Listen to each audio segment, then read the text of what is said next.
भारताचे एक सार्वभौम समाजवादी धर्मनिरपेक्ष लोकशाही गणराज्य घडवण्याचा त्याच्या सर्व नागरिकास सामाजिक आर्थिक व राजनैतिक ज्ञान विचार अभिव्यक्ती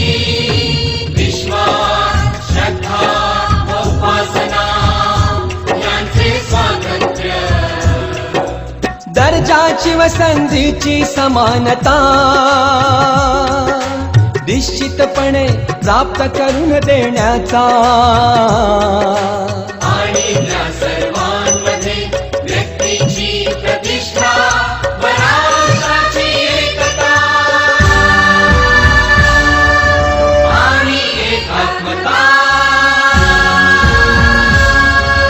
यांचे आश्वासन देणारी बंधुता प्रवर्धित करण्याचा संकल्पपूर्वक निर्धार करून